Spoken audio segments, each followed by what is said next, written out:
मौलाना रूमी एक हिकायत बयान करते हैं। वो लिखते हैं कि दोस्ती हमेशा हम जिन्स से करनी चाहिए।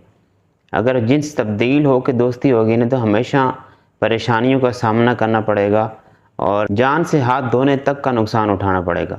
एक दफ़ा ऐसा होता है कि एक चूहे और मेंढक की आपस में दोस्ती हो जाती है, तो वो रोज़ाना एक मुकर्ररा जगह पर मिलते हैं और मिलकर फिर कुछ बातें करते हैं, प्यार मोहब्बत की बातें करते हैं और उसके बाद फिर वो चले जाते हैं। काफ़ी दिन तक ये सिलसिला चलता रहा, लेकिन फिर ऐसा हुआ कि चूहे ने कहा कि ऐ मेरे दोस्त, तुम्हारी मोहब्बत इतनी मेरे अंदर बढ़ गई है कि अब तुमसे दूर रहना मुश्किल हो गया है। क्योंकि अब गुजारा नहीं हो रहा तो हम कुछ ऐसा करते हैं कि जहां हम दोनों इकट्ठे रह सकें, या फिर ऐसा हमारे दरमियान कनेक्शन हो कि जब मैं आपको बुलाऊं तो आप आ जाओ, जब आप मुझे बुलाओ तो मैं आ जाऊं। तो दोनों ने सोच विचार किया, कोई समझ नहीं आ रही थी, लेकिन फिर चूहे के ज़हन में ही ये बात आई। हो सकता है चूहे के ज़हन में ये बात पहले भी हो, लेकिन चूहे के ज़हन में ये बात आई। उसने कहा कि हम एक काम करते हैं कि एक रस्सी ले लेते हैं, एक सिरा उसका मैं अपने टांग में बांध लेता हूँ और एक हिस्सा आप अपनी टांग में बांध लें। ऐसा होगा कि जब तुम मुझे बुलाओगे तो थोड़ी रस्सी खींचना, मैं आ जाऊँगा, और जब मुझे आपको बुलाना हुआ तो मैं रस्सी खींचूँगा तो आप आ जाना। मेंढक था ना, उसको ये बात नागवार गुजरी, लेकिन चूँकि दोस्ती थी उसको कबूल करना पड़ा और मोहब्बत के दावे भी थे। तो फिर ऐसा हुआ कि दोनों के दरमियान में ये सिलसिला चलता रहा। जब मेंढक को चाहत होती थी वो खींच लेता था, और जब चूहे को चाहत होती थी वो रस्सी खींचता तो मुलाकात कर लेते थे। एक दिन ऐसा हुआ कि चूहा जो था वो बाहर था, तो एक बाज आया, उसने चूहे को पकड़ा और वो हवा में उड़ा के ले गया। क्योंकि रस्सी जो थी वो मेंढक के साथ भी बंधी हुई थी, तो मेंढक भी उसके साथ हवा में उड़ गया।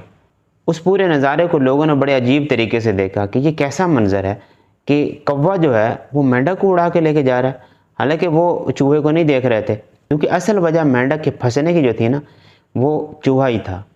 उस वक्त मेंढक ने दिल में सोचा और बहुत पछताया कि दोस्ती हमेशा हम जिन्स से करनी चाहिए। जिन्स अगर बदलेगी तो जान के खतरे हैं। इस पूरी बात से समझदार लोग समझ चुके होंगे कि यहाँ पर जिन्स का क्या मतलब हो सकता है। आजकल एक मशहूर सी चीज़ हो चुकी है, हर कोई लड़का कहता है लड़की से दोस्ती करनी है, लड़की कहती है लड़के से दोस्ती करनी है। तो इन दोनों के दरमियान में दोस्ती का कोई बंधन हो ही नहीं सकता, कोई बन ही नहीं सकता सिवाय लालच के।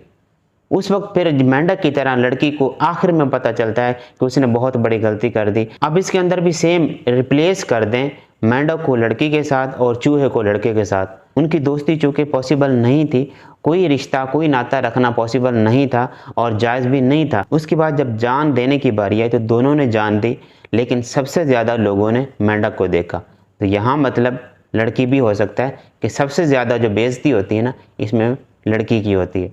तो समझदार लोग इस पूरी हिकायत से परख सकते हैं कि ज़माना किसको ज़्यादा बातें सुनाता है और किसको ज़्यादा तकलीफ़ें सहनी पड़ती है और किसकी गलती की वजह से सहनी पड़ती है। तो इसलिए हमेशा दोस्ती अपने हम जिन्स से करें, ताकि आप किसी भी किस्म के बड़े नुकसान से बच सकें।